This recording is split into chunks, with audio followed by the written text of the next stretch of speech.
根据全球国际刑警组织的数据显示，人口贩卖现已经成为仅次于毒品和武器走私的全球第3大非法交易。而今天要说的案件发生在年代久远的1978年，可见无论在什么年代，这些非法分子都一直存在。在这起案件的一开始，警方原本以为只是个普通的人口失踪案，但没想到背后牵扯的居然是国际人口贩卖。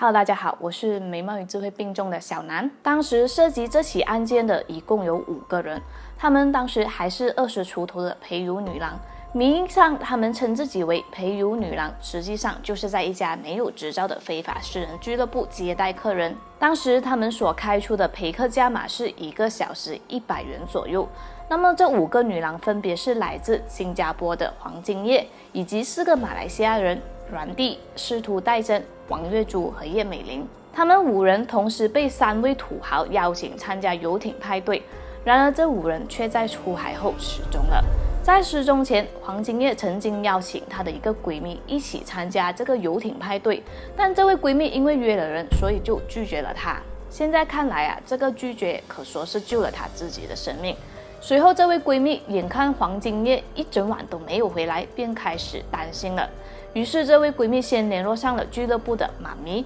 但迟迟得不到对方的任何回应，因此她便决定报警。经过警方仔细的调查，他们认为案情并没有表面那么简单，这涉及的很可能是人口贩卖。所以警方很快就锁定了3位土豪的身份，并且发现其中一位自称是来自香港的富商，同时他还是私人俱乐部的 VIP。 由于这位香港富商在俱乐部一直都出手大方，再加上他有钱又会讨女人欢心，所以大家对他的印象很深刻。至于另外2名土豪则是日本人，据悉是香港土豪的生意伙伴。根据调查，在1978年8月19日，香港土豪向私人俱乐部买中，说是要在游艇上开派对，欢送日本的生意伙伴回国，于是挑选了黄金叶等5人。除了按小时计算的100元酬劳，还另外打赏每个人1枚钻戒。不但如此，在出发前一天，3名土豪还带着他们5个人出去逛街购物，以防舞女改变主意临时爽约，并且口头担保说，除非他们自愿，否则只求他们卖笑不卖身。就这样，一行人在1978年8月20日登上了一艘电动舢板，在新加坡港口兜风游船河。凌晨时分，他们没有见到说好的游艇，反而登上了一艘货轮。这艘货轮随即朝印尼方向开去，然而这一出海，5个陪游女郎就再也没有回来过。事后根据调查，警方发现当中1名日本人在飞来新加坡之前，曾经在印尼的棉兰订了飞机票，但后来又取消了，这行径可说是相当可疑。于是警方要求印尼大使馆与印尼的水警协助追查，可惜货轮早已漂洋过海，目击者又记不起货船的船号与船名，警方的侦查方向可说是大海捞针，只好再从其他角度追查，并且把其中4名大马女郎失踪的资料传给了大马警方，2国联手调查这起离奇的舞女失踪案。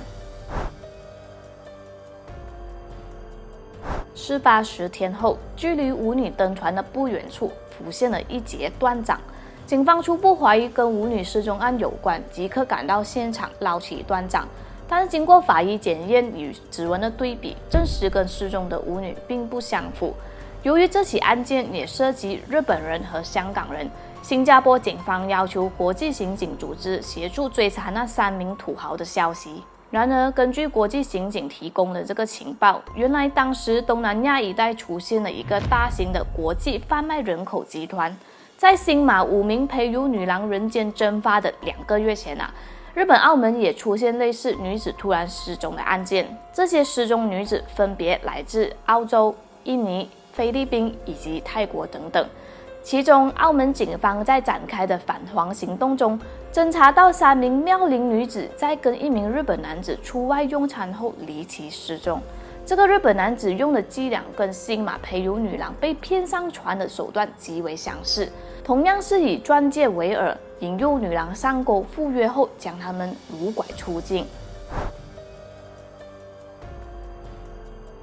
至于在澳门干案的日本人名叫福田，国际刑警已经掌握了他的素描画像，香港警方也揭发类似案件，而新加坡则是首次成为这个集团下手的国家。在各种情报拼凑之下，他们得出这样的调查结果：案中的2个日本人使用伪造的国际护照进入新加坡，接头人香港土豪负责给他们寻找猎物。2个日本人是跨国犯罪集团的成员，得手后将这5个女子转卖到以蒙卖为中心的国际人肉贩卖集团，再转售到中东国家或者日本及南亚一带当性奴。之后，这些性奴会被强迫签下5年的合约，如果想要赎身，必须先为组织赚够50万的新元。对于国际刑警的调查，日本的反弹很强烈。东京警视厅马上出面否认有日本人涉及此案。他们认为，因为犯案者所持的都是伪造的国际护照，所以持照人的身份应该也是假的。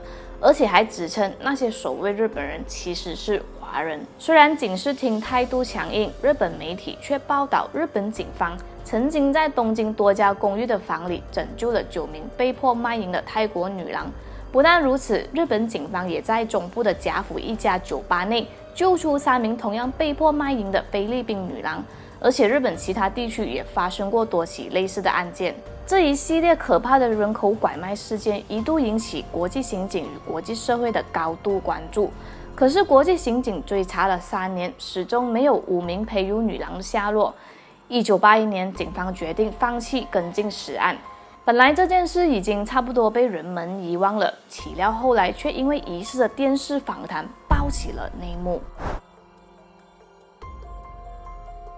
一名美国前逃兵在日本京都的电视访谈中爆出亚洲女郎被卖淫集团掳拐的内幕。他声称自己曾在朝鲜与韩国的边界服役，他的名字叫做查理斯，当时已经70多岁了。他的日本妻子也是受害者之一，并且在1978年，也就是5名陪游女郎失踪那年，被掳拐到朝鲜。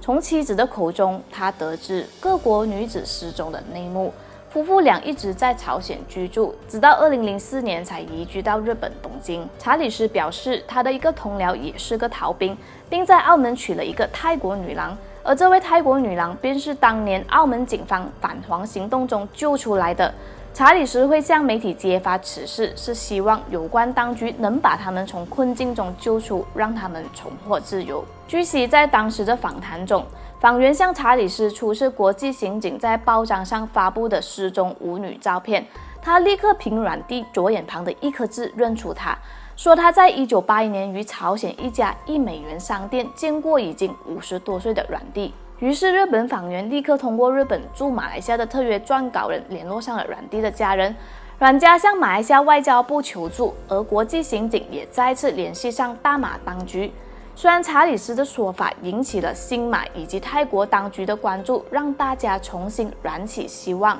可是在多个机关的沟通与交换情报后，却认为这全都是查理斯的片面之词，并没有实际的证据证明他说的都是真的。因此这起案件又不了了之。直到今时今日，这5名女郎仍然是失踪人口，没有人知道她们到底身在何处。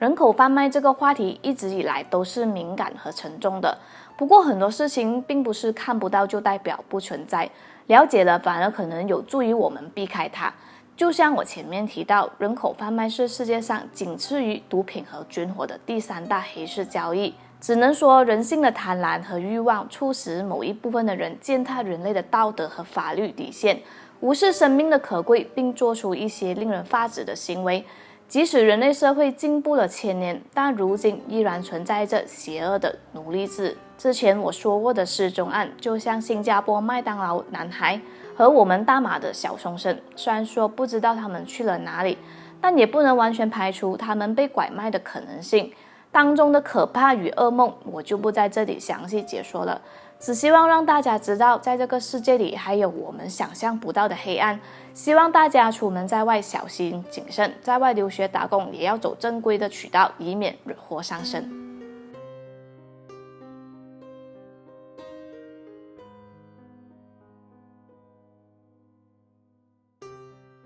11月19日，也就是事发的3天后，泰国警方又重新回到这个德善市，再一次进行了现场搜证。